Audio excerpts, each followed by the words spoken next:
We met when neither of us had anything. No titles, no savings, no fallback plans. Just the raw, directionless ambition that burns a little hotter at 23. He walked into a room like he was expected, even if no one had invited him. That evening, it was a community center seminar about entrepreneurship, where the coffee was burnt and the chairs were mismatched. He arrived late, sat beside me, and muttered something smug about the speaker's suit being 2 sizes too hopeful. I didn't laugh, but I remembered, because even then, he seemed too polished for the rusted parts of life we were both standing in. Afterwards, we talked. He said he was building a personal branding agency with 2 friends. There were no clients yet, but his Instagram had a strategy. I told him I was teaching English to pay rent and saving up for a food cart idea. He called that solid. I wasn't sure if he admired the practicality or pitied it. But a week later, we were sharing late dinners and long walks, talking about what we'd build when things take off. In those early months, we lived on rented time and cheap dreams. Ramen nights, broken fans in the summer, laughing over job rejections like they were badges. I thought we were partners, a 2-person startup with no funding but plenty of grit, but it wasn't equal. Not really.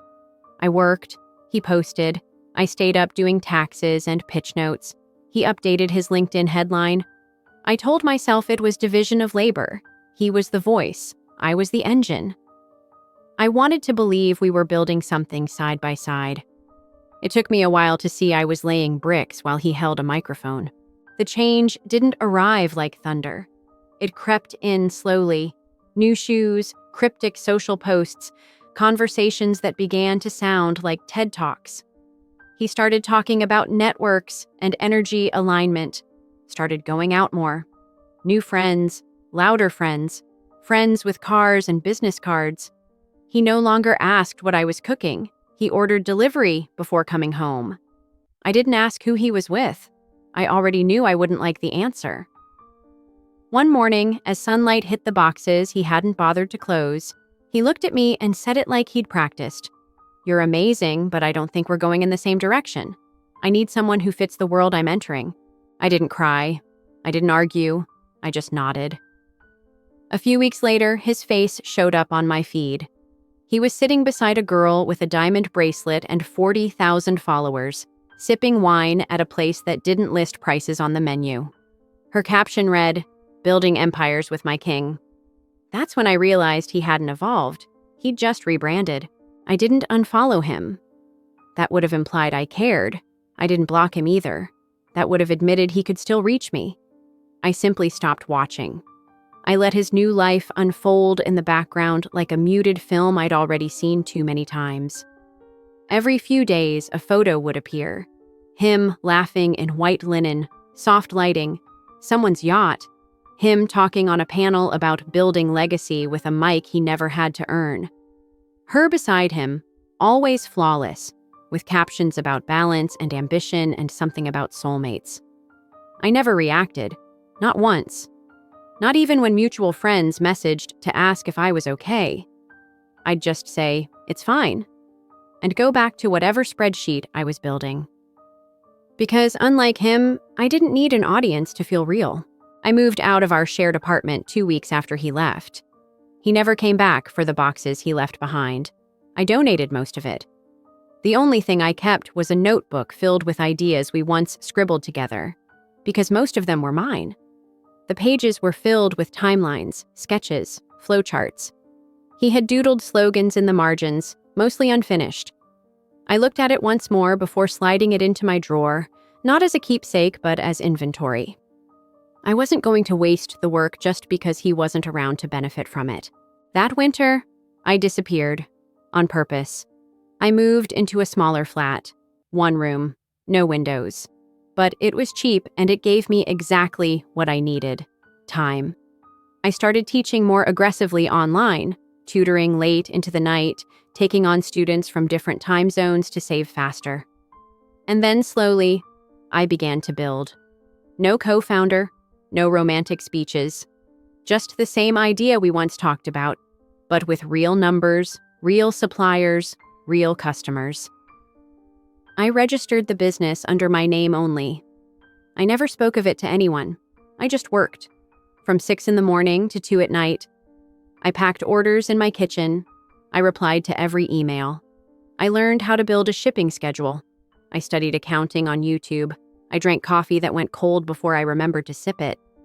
It wasn't glamorous, but it was mine. There was no applause, no announcement post. The only proof that I was moving forward came in the form of PayPal notifications and quiet reviews from strangers who appreciated the quality. I kept every one of those messages, not to share, but to read on nights I couldn't sleep. While he went on podcasts with his partner to talk about shared purpose, I was packing orders in silence, surrounded by cardboard and the soft glow of a desk lamp. I didn't compete with him. I just kept building, because I knew something he didn't. If you start from zero, the only direction left is up. And some growth doesn't need an audience. It just needs space. Some evenings, I would sit on the edge of my tiny bed, fingers stained with packing tape and ink, and wonder if this was what they called loneliness. But the silence around me didn't feel like absence. It felt like potential. There were no distractions, no moods to decode, no borrowed ambitions to carry. Just me, my idea, and the weight of choosing to stay with myself. I missed the feeling of being understood, perhaps, but not by him. He had never really understood me. He had admired the usefulness of my presence, the reliability, the way I made things happen. But he never saw the quiet fire underneath, the one that didn't need to be seen to exist. Now I was beginning to see it myself, and that felt cleaner than healing. It felt like shedding skin. I didn't try to win. I wasn't chasing revenge. I wasn't trying to become the kind of woman he would regret leaving. That narrative never appealed to me. If anything, it still centered him. What I was doing had nothing to do with him anymore. I was building something because I believed in it. And yes, perhaps part of me wanted to prove, if only to myself, that I had always been enough, that I didn't need to be louder or prettier or richer to be worthy. But mostly, I just wanted to see how far I could go when no one was holding me back in the name of love. That was the quietest kind of rage. Ambition without theatrics. I still remember the first big order I received. 50 units, prepaid. I was so startled, I double-checked the number 3 times. There was no one to tell, no one to toast with. So I folded each package with trembling hands, set them down on the kitchen table, and just stared. For the first time in months, I allowed myself to breathe. Slowly, intentionally. This was no longer a project. It was a business. I was no longer surviving. I was moving. And every step forward made the past feel less personal, more like a documentary I once watched too closely. Meanwhile, his face was still everywhere. A podcast here. A co-branded campaign there. Photo shoots with flower arrangements and soft focus lighting. The girl, his new co-founder, spoke in captions, quoted affirmations, wrote about abundance. I didn't flinch when I saw them. I even clicked once, listened to part of their interview. He used the same words he once said to me, "You have to find someone who matches your vision." Only this time, I laughed. Not bitterly, just lightly, like someone who finally sees the magician's hand behind the trick. I didn't need to correct the narrative. I just needed to keep going. Because I knew, in ways they didn't yet, that empires built on borrowed lines eventually crumble from the inside. By the end of that year, my business had grown into something that required more than just one pair of hands. I hired part-time help, students, freelancers, anyone willing to work with care. I moved into a slightly bigger apartment where I could separate my bed from my shipping station. It wasn't glamorous, but it was progress. I even started taking weekends off, allowing space for long walks, unread books, and thoughts that didn't involve survival. There was a sense of calm forming beneath the layers of effort, a kind of sturdiness that didn't need to be proven to anyone. I began to see myself not just as someone recovering from a breakup, but as a woman, with plans too full to hold bitterness. Sometimes, when people from the past reached out, old classmates, casual acquaintances, I noticed how they spoke to me differently. There was a slight reverence in their tone, the way people speak to someone who might be important soon. I never corrected them.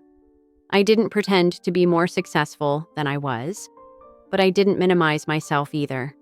I had worked for every inch of distance I had placed between who I used to be and who I was becoming. And I had done it without making noise. That was my quiet currency, consistency. The kind that doesn't trend, but doesn't tremble either. He never messaged me, not once. I sometimes wondered if he thought about it, whether he hovered over the send button and decided against it, or whether I had become so far removed from his mental map that I simply ceased to exist in it. I preferred not to know. What mattered wasn't whether he noticed my growth. What mattered was that his absence had created room for it. I didn't need his remorse. I needed his silence to stay intact. That was the truest gift he had ever given me, leaving without trying to come back. There was one moment, though, that stayed with me. It was an ad, one of those lifestyle brand collaborations they had done together. It showed the two of them walking barefoot on a beach, all in white, wind in their hair, and the tagline, "Find the one who elevates your light." I paused. Not out of envy, but out of clarity. He hadn't elevated her light. He had dimmed mine long enough to notice the difference. And now that I stood on the other side of that dimness, I didn't need beaches or slogans or matching linen to feel radiant. I just needed to keep building, brick by quiet brick, the life I once thought required someone else to validate it. I didn't get closure. I got distance, and it turned out that was more permanent. The first thing I had to kill was the need to be seen. It sounds dramatic, but it's true. For years, I had lived next to someone who needed a stage in every room, applause in every gesture, and the illusion of momentum even when nothing was moving. I had forgotten what it felt like to build without performance, to wake up and work on something that didn't require validation or visibility. So when I moved into that tiny apartment, with its chipped walls and view of nothing, I made a vow to myself. No social media, no announcements, no waiting for approval. I would make progress in silence. The kind of silence that isn't passive, but potent. The kind that grows roots before it shows leaves. There were days that felt endless. I taught online classes in the morning, napped for 20 minutes, then packed and processed orders until past midnight. I couldn't afford help, not yet. I handled customer inquiries with polite patience, designed my own packaging with cheap software, printed shipping labels on a secondhand printer that jammed every few hours. I learned how to write copy that converted, how to analyze abandoned carts, how to run modest ads that didn't drain my savings. Every mistake was mine to own, every win mine to savor, quietly with no one clapping but the walls. The exhaustion was bone deep, but so was the satisfaction. I remember one night in particular.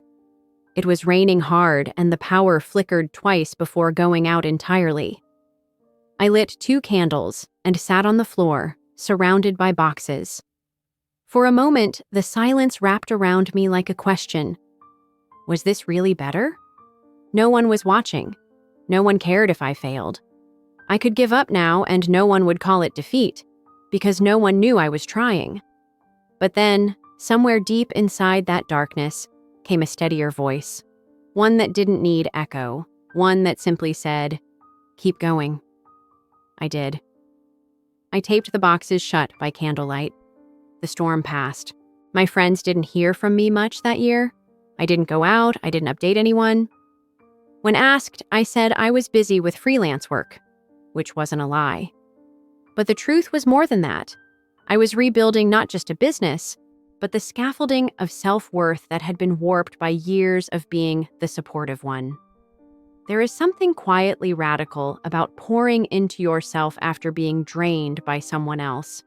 No anger, no declarations, Just the slow, steady decision to become unavailable to anything that once broke you. I was not reinventing myself. I was simply meeting the version of me that had been buried under accommodation. Progress, when it finally came, didn't arrive with trumpets. It showed up as a single repeat customer. Then two. Then a message from someone who had been referred by a friend who swears by your stuff. I began to notice little patterns. The hours when people were most likely to buy, the products that sold out first, the kind of email subject lines that got clicks. There was a rhythm forming beneath the chaos, like a song I didn't realize I had written. I wasn't just reacting anymore. I was planning, adjusting, learning. The business was still small, still fragile, but it was alive. And that meant everything. My competitors didn't know I existed. That worked in my favor. I didn't advertise in loud places. I didn't chase trends. I focused on quality, on details, on doing things right, even when no one would see. I wrote thank you notes by hand. I included small extras in every fifth order. I remembered the names of customers who wrote kind feedback. None of it was scalable, but all of it made people feel something. And in a world where everyone is selling shortcuts, I chose to be slow and precise, not because it was noble, but because it was honest. I didn't have a big team. I didn't have flashy branding. I had myself, and that was enough for now. Meanwhile, their world, his and hers, grew louder. I didn't look them up intentionally, but the internet has a way of putting unfinished stories in your path. There were interviews, reels, sponsored posts. They posed with coffee cups and laptops, smiled at each other during talks about co-creation. He used to say those same words to me. We're co-creating something bigger than both of us. Back then, I thought he meant our relationship. Now I understood he had always meant his image. I wasn't angry. I was just finished. Watching them was like watching a movie I'd already walked out of. I knew the ending. I knew who paid for the tickets. And yet, I kept a few screenshots, not out of jealousy, not out of pain, but as quiet reminders. Proof that I hadn't imagined it. That he had once chosen someone else when I had nothing but potential. And now, even as I built quietly in the background, I had become someone who no longer needed to be chosen. I didn't share those screenshots with anyone. I stored them in a folder without a name, just in case, just to remember their faces, because I had a feeling we hadn't seen the last of each other. And when the day came, I didn't want to feel unprepared. I wanted to remember exactly what they looked like before they ever had to look at me again. By the second year, things began to take shape in ways I hadn't dared to hope for. The small cycles of orders became more predictable. I started getting inquiries from boutique shops asking if they could stock my products, and even a few articles from micro-influencers began to mention my brand as a quiet gem in the wellness space. I didn't respond publicly. I didn't share links or screenshot praise. I let it all pass through me like calm water, acknowledging its arrival, but never clutching it too tightly. Because I had learned something precious in the silence, that when you need the world to see you, it owns a part of you. And I had no intention of being owned again. My routines remained simple. I still did most things myself. I still answered emails, still took customer complaints seriously, still experimented with packaging and sourcing. But I began to delegate slowly, starting with someone to manage inventory, then someone else to help with social media, though only minimally. I didn't want virality. I wanted trust. I knew now that scaling wasn't just about numbers. It was about values, about staying small long enough to get your foundations right. And so, while others raised money and hired loud agencies, I kept folding each edge of my business with the same hands that once folded old arguments and swallowed small humiliations. There was a quiet poetry in that. The more I built, the less I thought of him. It wasn't intentional. It just happened. His face stopped flashing into my mind when I brewed coffee. Her voice stopped echoing when I thought about the future. Their story, which once felt like a wound, became a piece of someone else's furniture, still present in the room, but no longer mine to carry. Sometimes I wondered how many people mistook my silence for defeat. How many of our mutual friends assumed I had faded, disappeared, shrunk back into some version of myself that was easy to forget. I didn't correct them. Let them believe what they needed to. After all, silence, too, can be strategy. I didn't realize how far I had come until I looked at my own face one morning. Tired, yes, but clear-eyed. I had lines I hadn't noticed before, the kind formed not by age, but by endurance. My hands were rougher, my voice quieter, but everything about me felt more solid, like I had been melted down and reshaped, not into something better, but into something more honest. I didn't need closure. I didn't crave revenge. What I wanted, what I had worked for, was distance. And now that I had it, I understood that some kinds of freedom arrive not with open doors, but with closed loops. There came a point when I no longer checked the calendar for milestones. I stopped counting how many months it had been since the breakup. I stopped wondering what he was doing, whether their podcast was still running, whether their startup had landed the investors they once bragged about. My energy shifted completely inward, not in a self-absorbed way, but in the way plants turn toward light. There was too much to build, too many decisions to make, too many lives quietly affected by the work I was doing. I had no time to carry dead weight, not in memory, not in thought, not in spirit. That was the truest revenge of all. A life that no longer bent itself around the ruins of someone else's choices. I started working with a business mentor. She was older, had built and sold 2 companies, and spoke with the kind of clarity that only comes from surviving disappointment.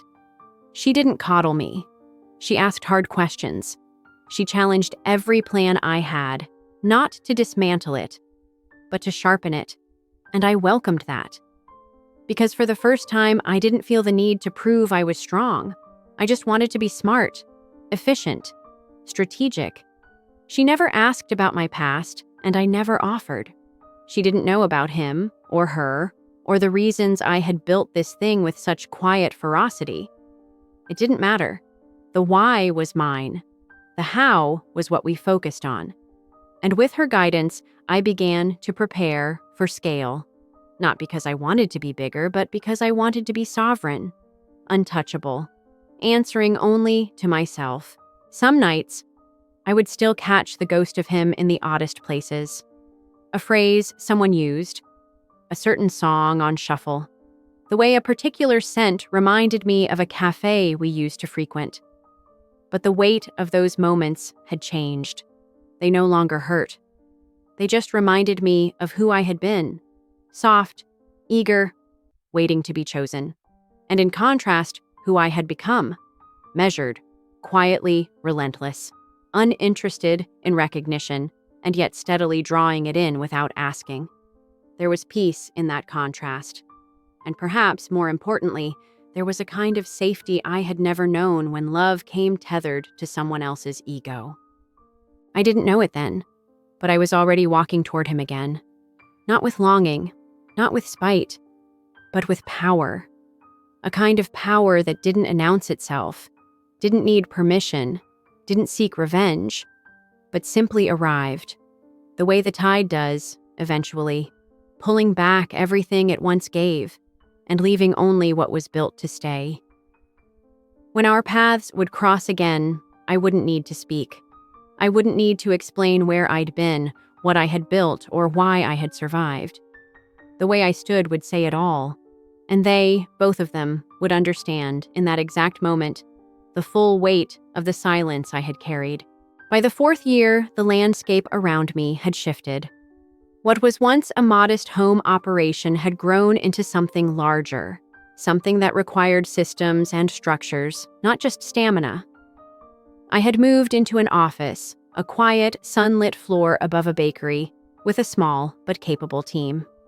My name no longer appeared just on receipts, but on contracts, supplier agreements, press mentions. Still, I never rushed. Expansion was not a hunger, but a slow awakening.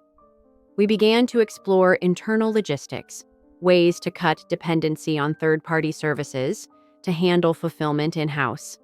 It wasn't glamorous, but it made sense. I wanted control, not to dominate, but to protect what I had built with such care. The recommendation came through a consultant, someone we'd worked with briefly, who had ties to several small logistics startups. "This team is lean, but smart," he said. "They move fast, and their infrastructure's surprisingly mature for their size. Might be worth a conversation." I didn't recognize the name of the company. It was vague, one of those aspirational tech-sounding brands with a meaningless compound word. I agreed to the meeting without a second thought. There was nothing in the name that whispered caution. It was a Wednesday. Overcast. I remember because I had worn black, not as a statement, just as armor. The meeting was scheduled for 3 p.m. in our boardroom, a minimalist space with pale wood and glass, nothing ostentatious. I sat at the head of the table, flipping through the printouts as the team entered. There was a woman, early 30s, pleasant, confident. And then him. He walked in mid-sentence, greeting people with the same casual charm I once mistook for sincerity. For a second, time folded. Not in a romantic way, not even in a painful way. Just in that odd, suspended hush the body enters when it recognizes a ghost. He didn't recognize me immediately. I had changed. My hair was shorter, my posture different. My presence no longer curved to make room for his. I said nothing. I simply gestured for them to begin. And they did, unaware. He spoke about their capabilities, scalability, market adaptability. He smiled at slides, pointed at metrics, all the while avoiding my eyes. Not consciously, just habitually. He had spent years talking past me. Why stop now? Across the table, the operations lead chimed in. A woman with familiar earrings, familiar inflection. I didn't have to look twice. It was her. The girl from the photos. From the empire building captions. From the yacht and the staged brunches. She was taking notes now, glancing toward him for cues, adjusting her phrasing to match his tone. They were still a pair, only now in a setting where their polish was dulled by fluorescent lighting and the slow erosion of relevance. And I was no longer waiting to be acknowledged. The room remained neutral, as rooms often do when people are too polite to acknowledge tension. He spoke with ease, unaware or unwilling to notice the way my eyes lingered not on his slides, but on the small tells he'd never learned to conceal. How he touched his collar when unsure. How he glanced sideways for affirmation before presenting projections. It was all the same choreography from years ago, only now set against a different backdrop. There was no kitchen behind him, no shared bills, no soft murmurs at night about dreams that never materialized. Just me, across the table, holding a pen and a silence he couldn't yet decipher. She, on the other hand, was watching more closely. Her gaze shifted from him to me, then back again, as if trying to place a half-remembered memory. There was something unsettled in her quiet.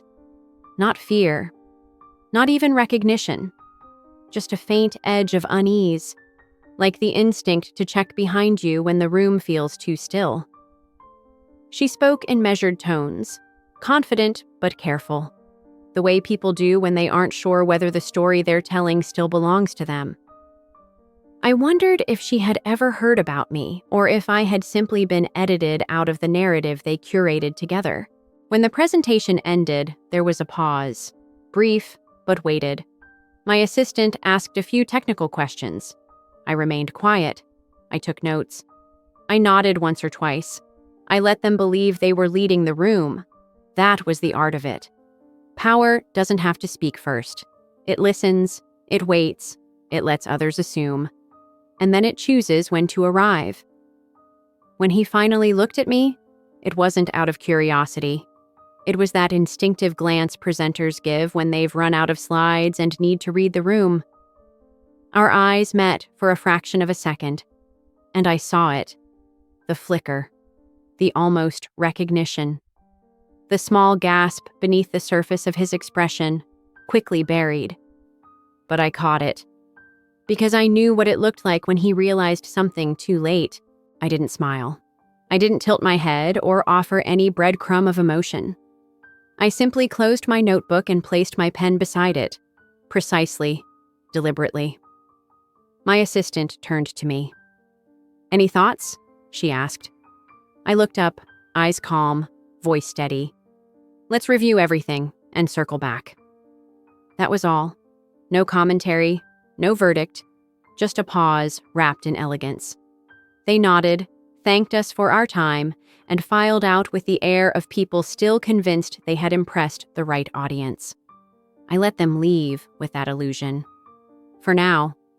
Because sometimes the deepest cut is not being ignored, but being remembered too late and too quietly. After they left, I stayed in the boardroom for a few moments longer.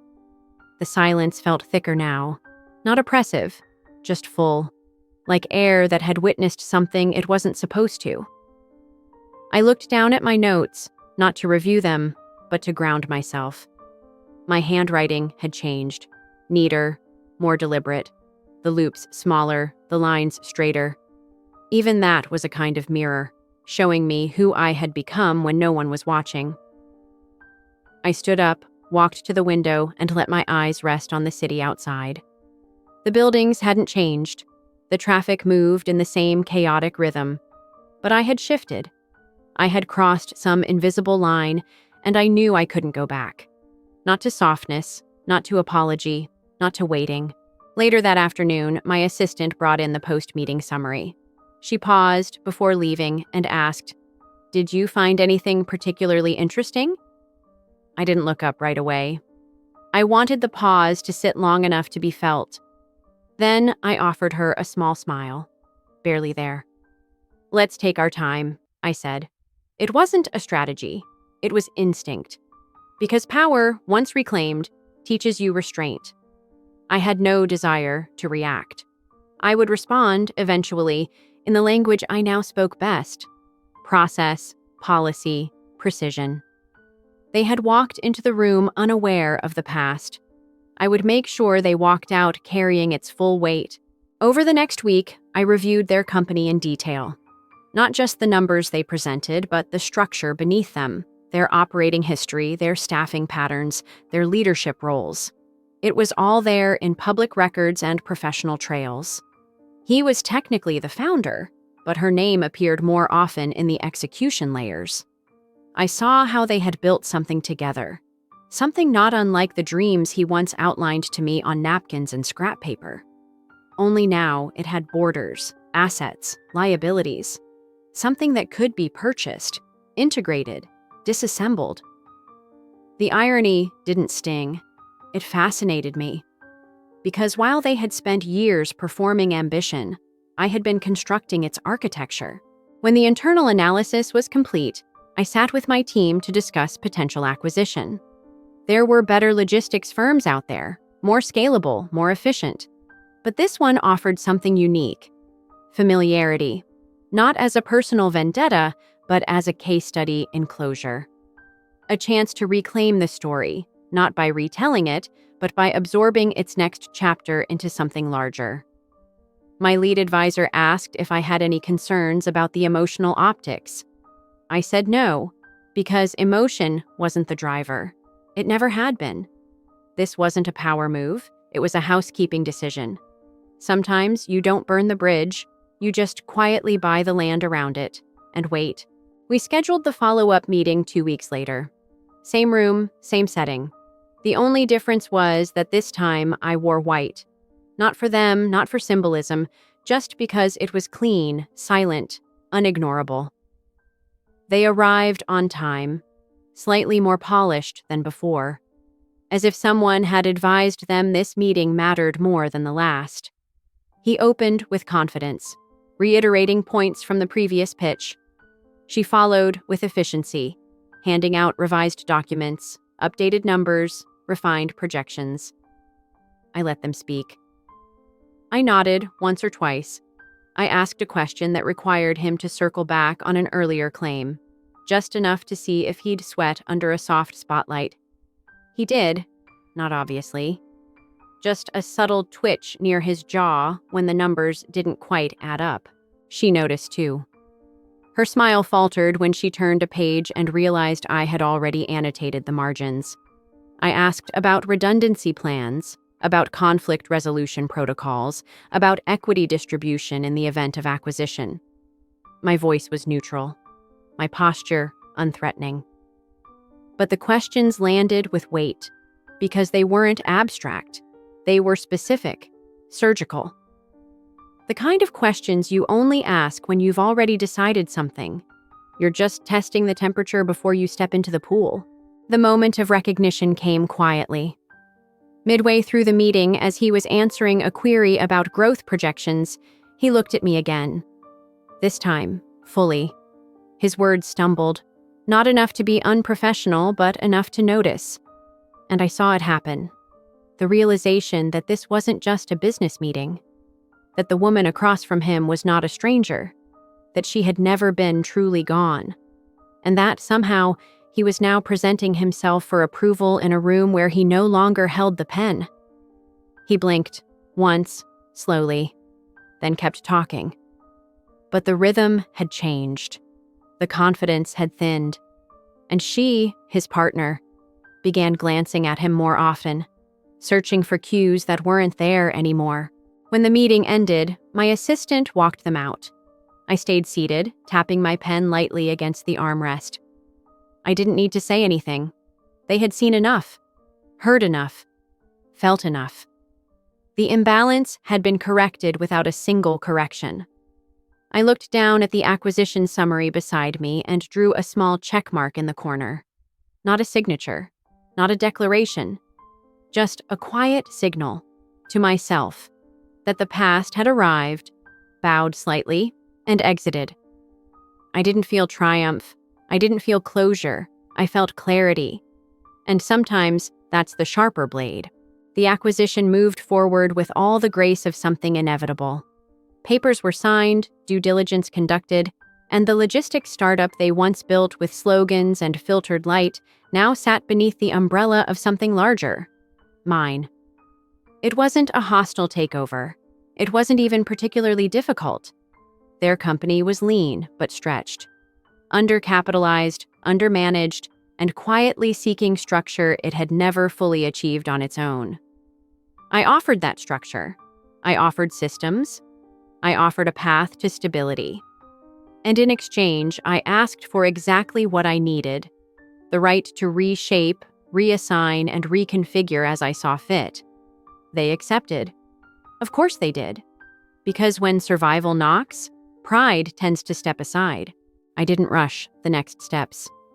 There's an art to timing when you're about to move people off a stage they didn't know they were standing on borrowed.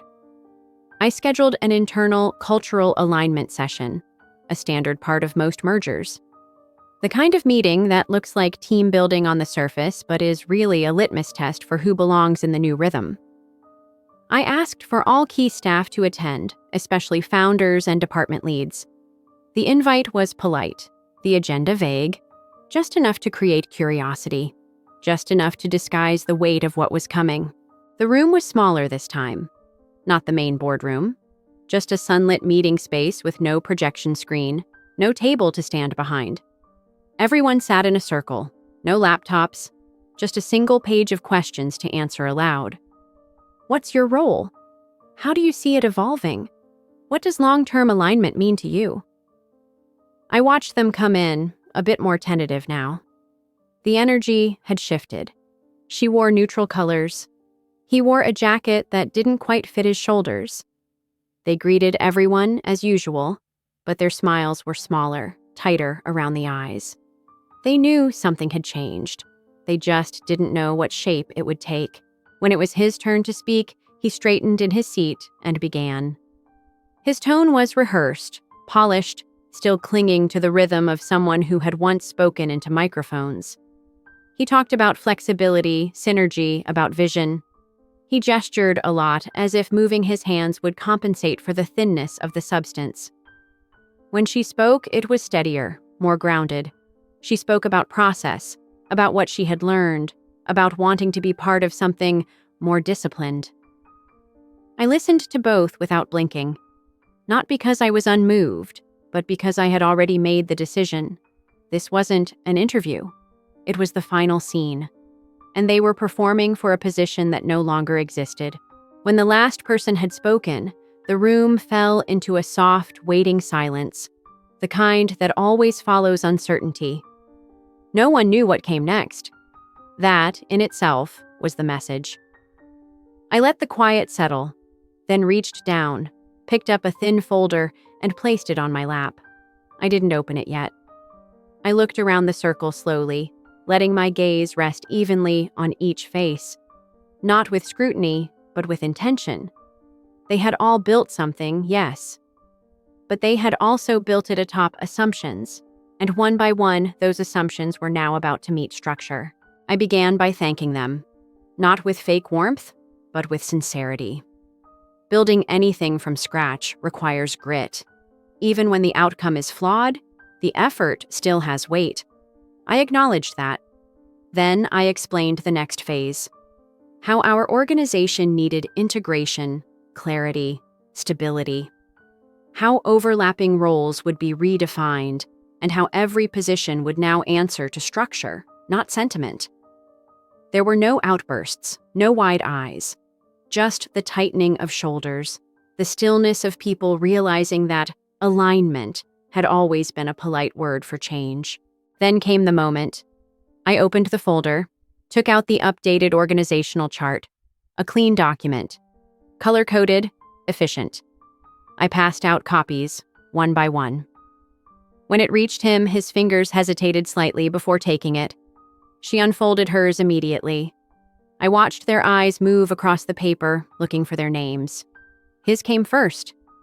Head of Strategy, eliminated. Hers, just below.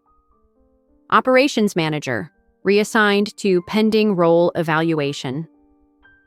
No one spoke. I looked directly at them for the first time since the meeting began and said in the calmest voice I had, "I remember you once told me I didn't belong in your world. Turns out I ended up acquiring it. It wasn't revenge. It wasn't even bitterness. It was symmetry."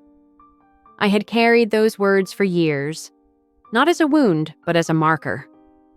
And now, returned gently to sender, they landed not like a slap, but like a mirror.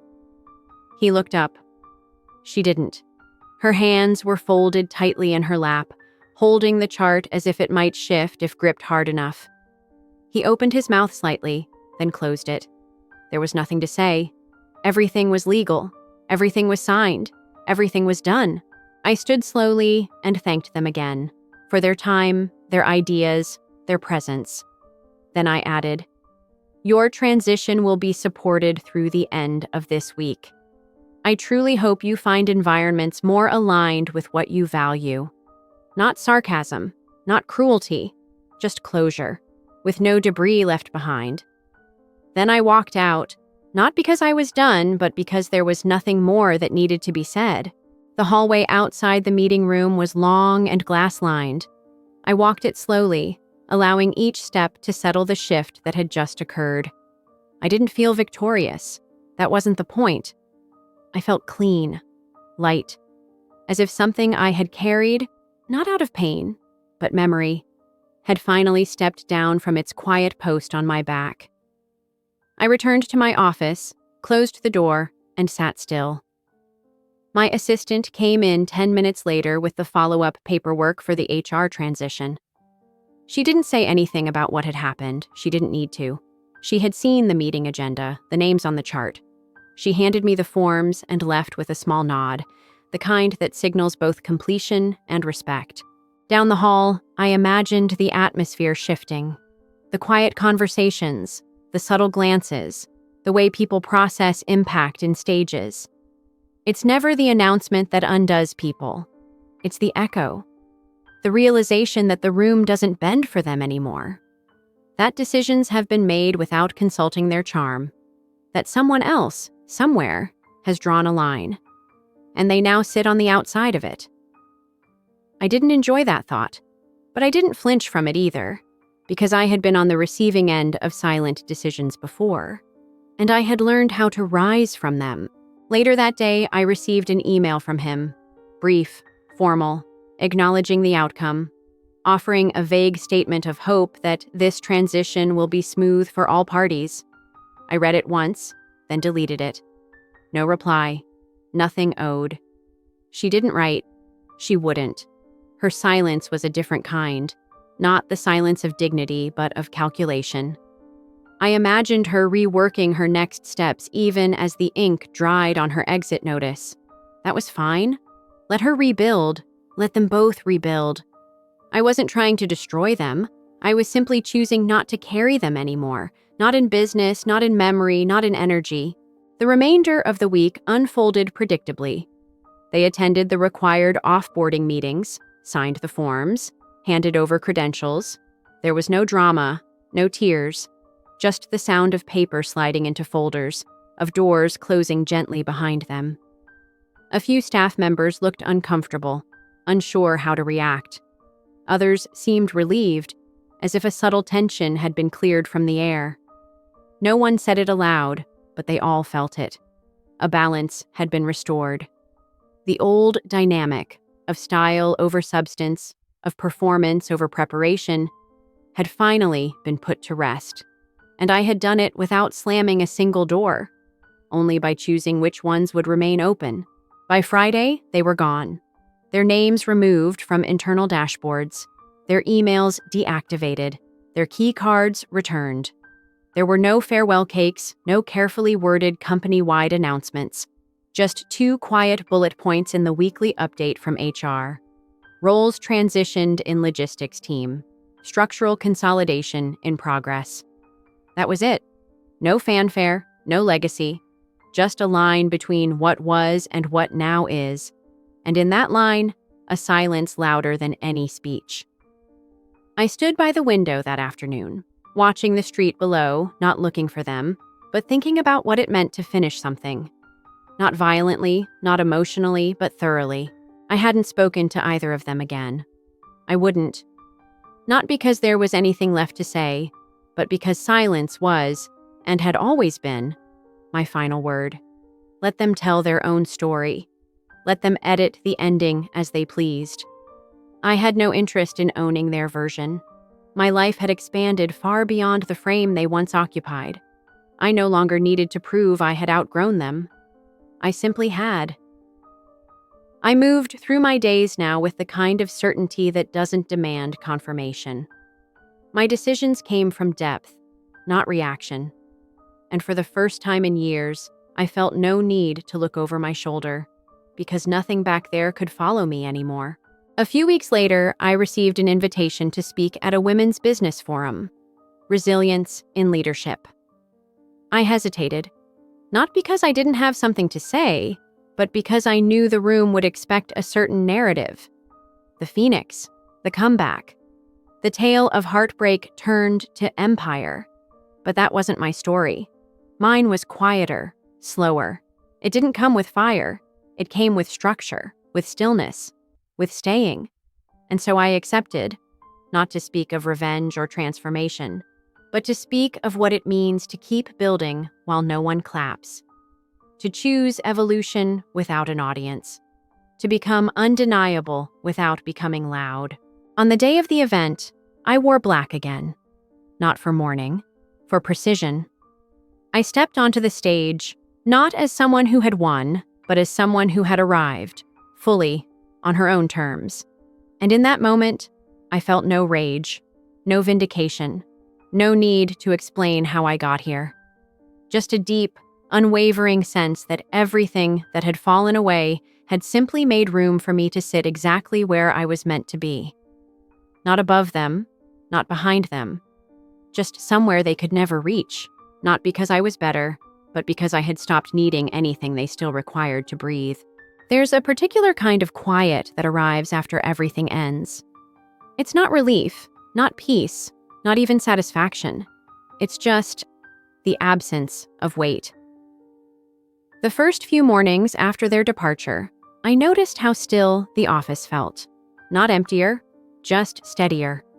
Like a room that had been held slightly off balance for years and had finally found its center again. No one mentioned them, not because of fear or awkwardness, but because they simply faded from the rhythm of things. Their names no longer floated in conversations. Their projects were reassigned, their passwords disabled. It was as if they had evaporated. Not violently, not dramatically, just naturally, like fog burned off by morning. I didn't check on them, didn't search their names, didn't ask anyone what they were doing. Their company website redirected now, folded into hours. Their LinkedIn profile still existed, frozen in time, listing titles that no longer had context. I didn't feel triumph in that, only distance.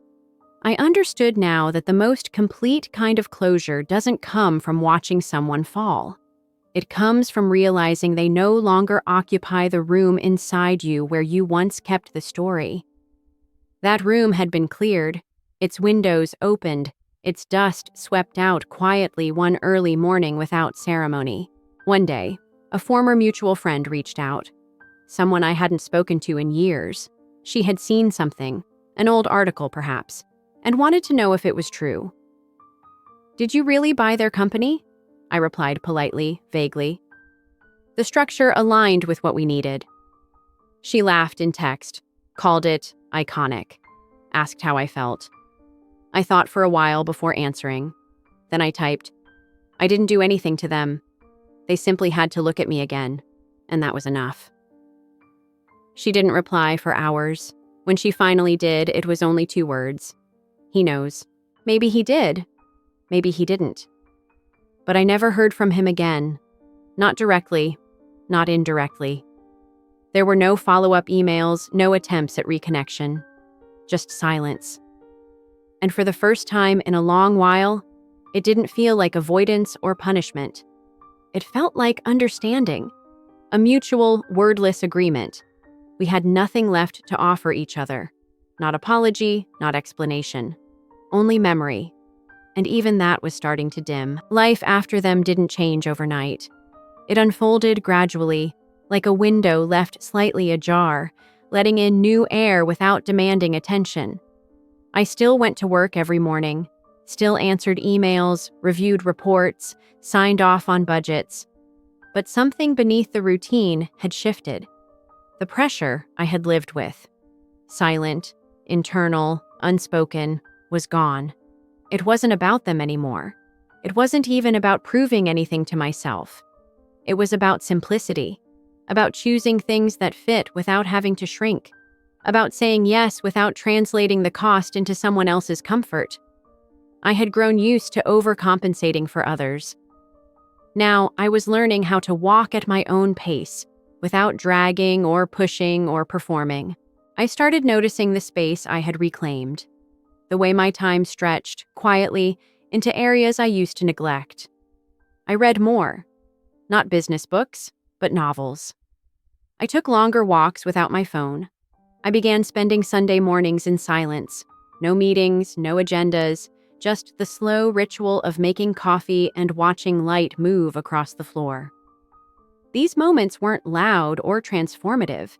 They didn't carry wisdom in headlines or milestones. But they brought me home. Back to the self I had postponed while loving wrong people in the right ways. Back to the center I had once outsourced to people who couldn't hold it. Sometimes I thought of him, not vividly, not painfully, just briefly, the way you remember a street you no longer need to take. His voice had dulled in memory. The sharpness of certain phrases softened. I no longer played old scenes in my mind. I no longer rewrote the past in better words.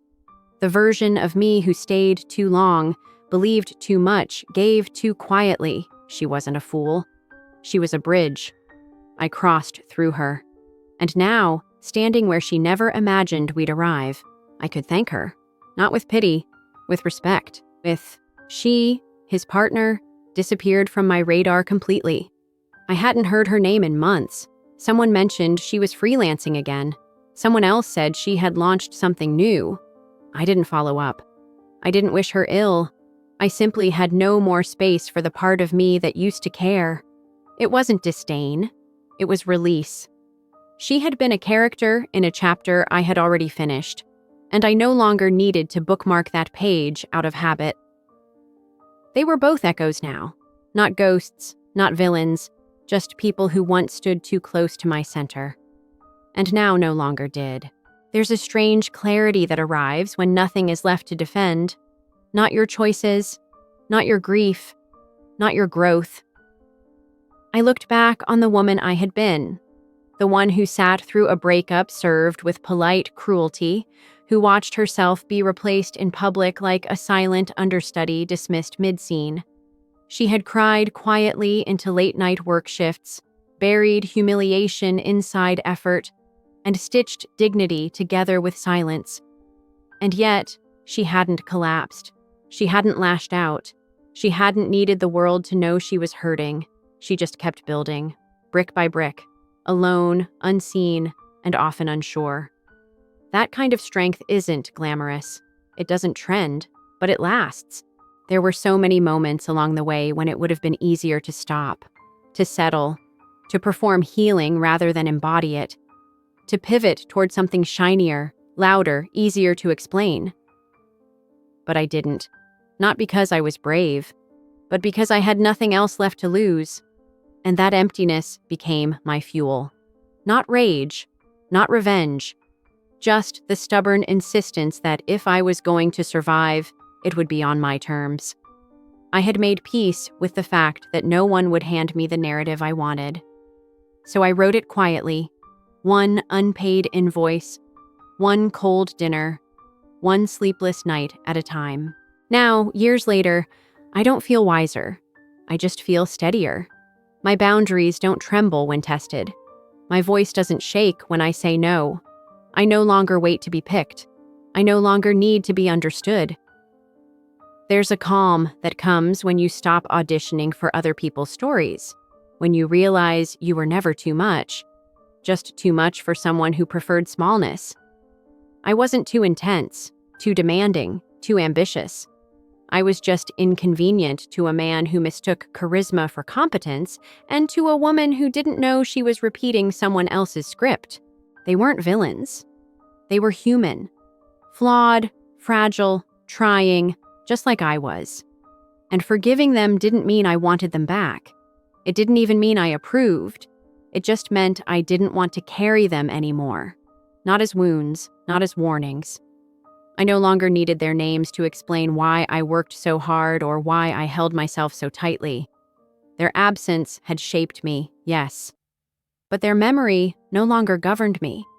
And in that soft uncoupling, I found something far more permanent than closure. I found myself unedited, unperformed, and finally uninterested in anything that required me to shrink in order to stay. The last time I thought of him, truly thought of him, I was walking home on a Thursday evening. The air was cool, the streetlights just beginning to hum against the dusk. I had just left a quiet dinner with a friend who didn't know anything about that chapter of my life.